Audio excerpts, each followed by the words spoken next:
Good morning, I'm Charles Lejano and this is One News Now. President Rodrigo Duterte made several announcements last night during his meeting with the Interagency Task Force. For one, Duterte said that the coronavirus curve in the Philippines has already flattened. However, the president tells us to remain vigilant, to continue to observe proper health protocols. In the same event, Duterte also revealed that he's pardoning U.S. Marine Lance Corporal Joseph Scott Pemberton, who was imprisoned for the death of trans woman Jennifer Laude.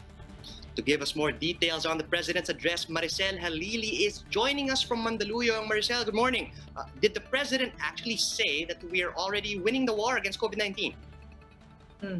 Yes, Charles. Actually, what President Duterte said last night was we are moving towards winning our fight against COVID-19. He acknowledged that as of now, they can see a flattening of the curve, meaning our R naught or the reproductive number is less than 1. At the present in Metro Manila, we're already at 0.94. So it's a huge improvement because we have already lessened the infection, the transmission to other people. But the possibility of a surge is still there.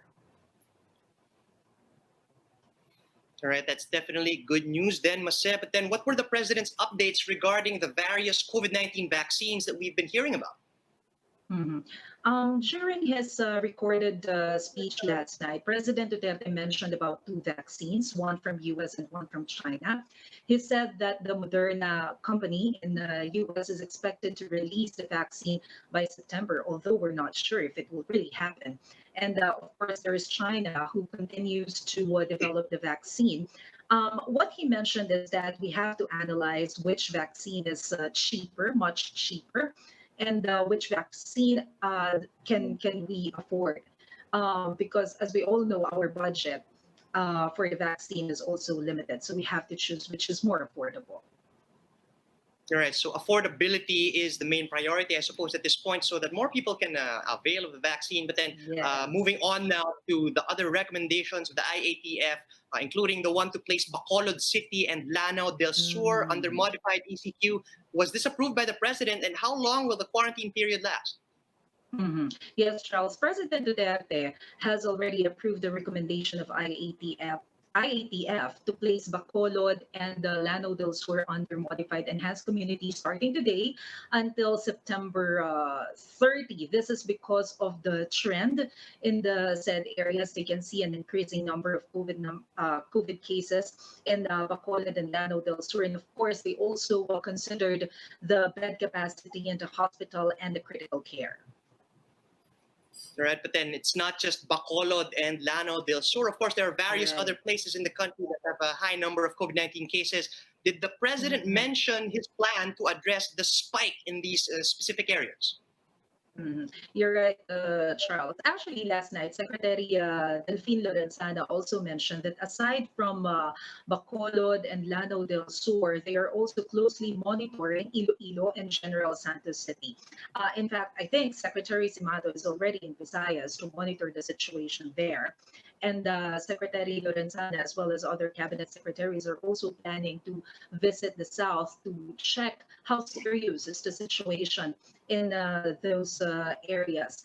They mentioned that probably one of their considerations is to do what they did here in Metro Manila, being the epicenter of the COVID-19. Probably they will also impose a stricter quarantine to ensure that the people will follow the protocols given by the IATF.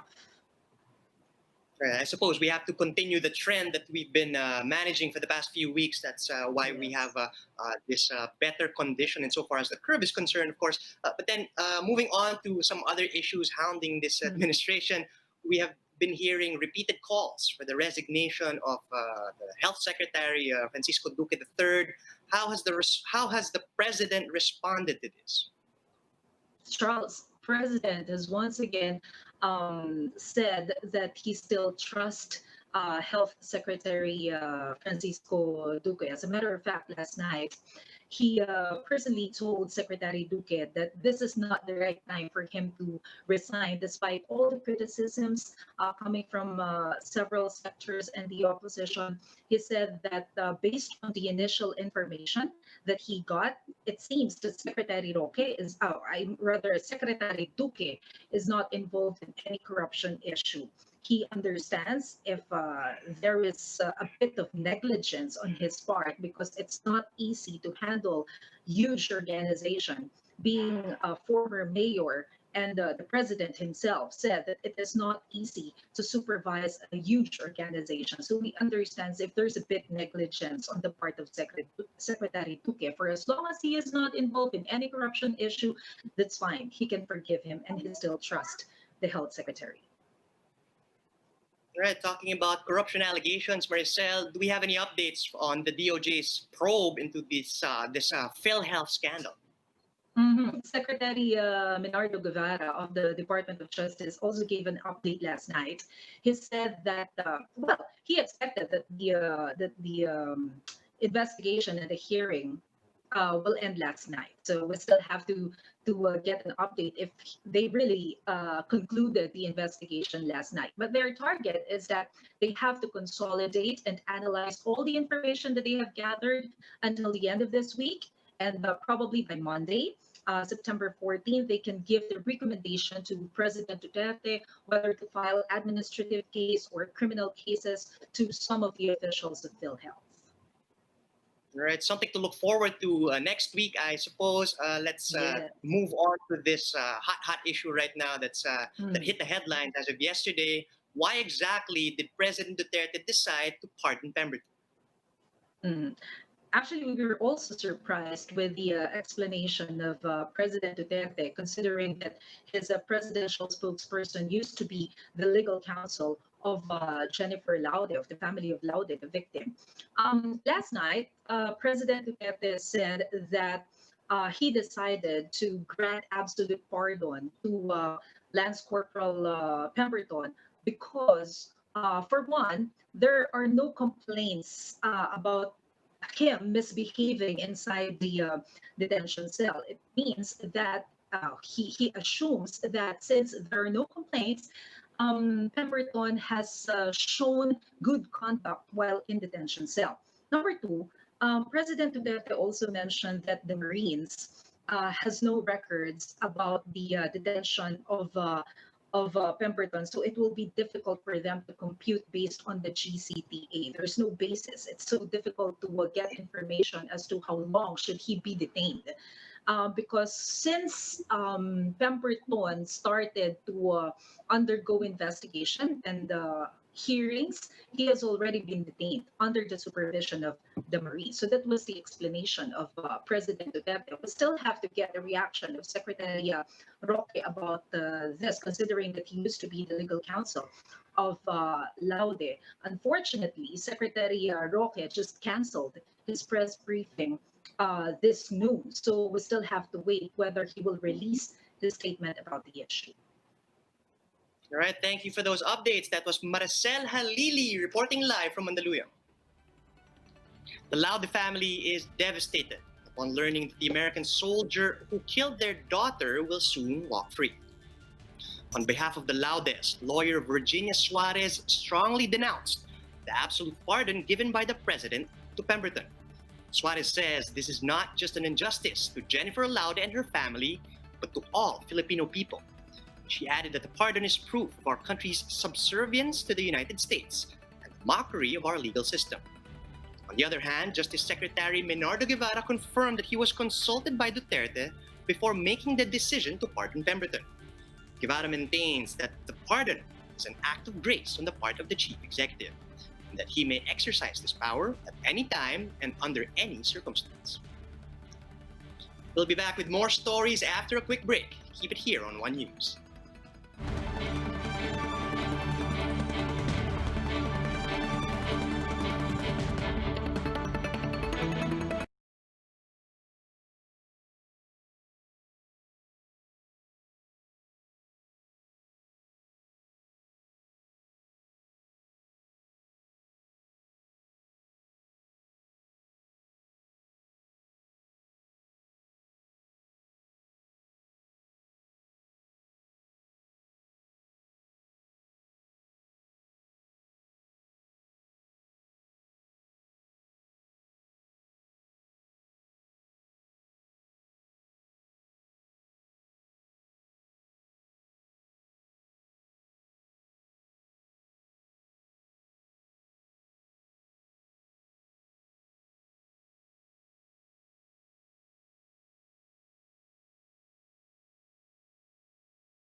Charles, it is day 4 of the temporary closure of the LRT-1 Roosevelt Station.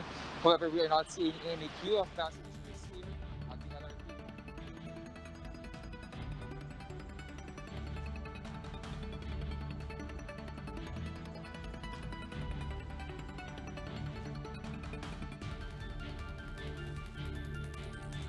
Try to get in touch with JC again, who's going to tell us about the temporary closure.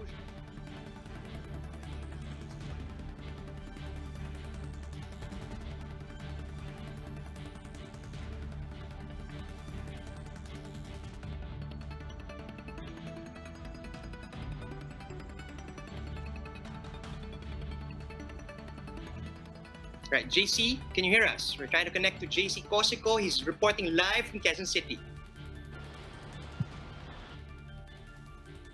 Of the LRT-1 Roosevelt Station, we are not seeing any passengers here at the LRT-1 Balintawak Station on Tuesday morning. Balintawak Station now serves as the first station for passengers going to Baclaran. The closure began September 5 and will last until December 28. This is to give way for the construction of the common station to service the LRT-1, MRT-3 and 7, including the Metro Manila subway. The passengers we saw earlier were wearing face masks and face shields as the train line implements safety policies and compliance with government-approved transport guidelines under the new normal. Their temperatures are also being checked at the station entrance. Several passengers had to take an extra bus or taxi ride going to Balintawak following the closure of the Roosevelt Station. The LRMC earlier said the first train from the Baclaran and Balintawak Station will leave at around 4:30 a.m. daily. Now, on weekdays, last train from the Baclaran Station will leave at 10 p.m. and 10:15 p.m. from Balintawak Station, while the last departing train from the Baclaran Station will leave at 9:30 p.m. and 9:45 p.m. from the Balintawak Station during weekends and holidays. Charles, the LRT-1 bus augmentation program is ongoing. 10 bus units were dispatched to carry passengers from Roosevelt to Balintawak. And the LRT or this program is open from 4:30 a.m. to 10:15 p.m. on weekdays and 4:30 a.m. to 9:45 p.m. on weekends and holidays. Charles? Thanks for that, JC. That was JC Cosico reporting live from Quezon City. For more updates, visit News 5, Philippine Star, and Business World online. Visit our website, onenews.ph, for more in-depth analysis. And you can also catch One News on the Signal Play app. Register for a free account now at www.signalplay.com so you can stream One News live, anytime, and anywhere. I'm Charles Lejano. We are One News.